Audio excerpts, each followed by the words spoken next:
అమెరికాలో నమోదైన క్రిమినల్ కేసుని సెటిల్మెంట్ చేసుకునే ప్రయత్నాల్లో అదానీ గ్రూప్ పెద్దలు బిజీగా ఉన్నారు.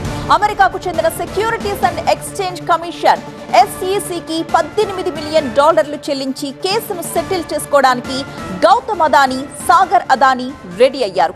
అలాగే క్రిమినల్ కేసులో అదానీపై మోపిన అభియోగాల్ని వెనక్కి తీసుకోవడానికి అమెరికా జస్టిస్ డిపార్ట్మెంట్ మొగ్గు చూపిస్తోంది.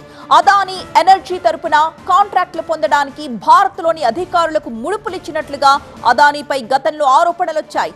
దీనిపైనే అమెరికాలో క్రిమినల్ కేసు నమోదైంది.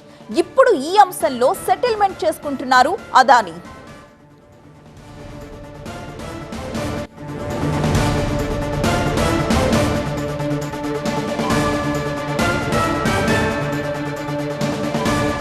అదానీ పైన, ప్రధాని మోదీ పైన కాంగ్రెస్ తీవ్ర విమర్శలు గుప్పించింది. ప్రధాని మోదీ రాజీ పడిపోయారంటూ రాహుల్ గాంధీ మండిపడ్డారు. అమెరికాతో మోదీ వాణిజ్య ఒప్పందం చేసుకోలేదని, అదానీని విడిపించడానికి బేరసారాలాడారని రాహుల్ విమర్శించారు. మరోవైపు కేరళ కాంగ్రెస్ సైతం మరింత ఘాటైన మాటల దాడి చేసింది.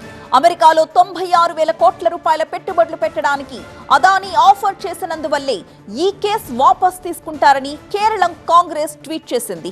ఈ 96,000 కోట్ల రూపాయలు భారత ప్రభుత్వ రంగ బ్యాంకులవే అని కేరళం కాంగ్రెస్ అంటోంది. ఇదంతా భారత ప్రజల బ్యాంక్ డిపాజిట్లేనని కేరళం కాంగ్రెస్ ట్వీట్ చేసింది.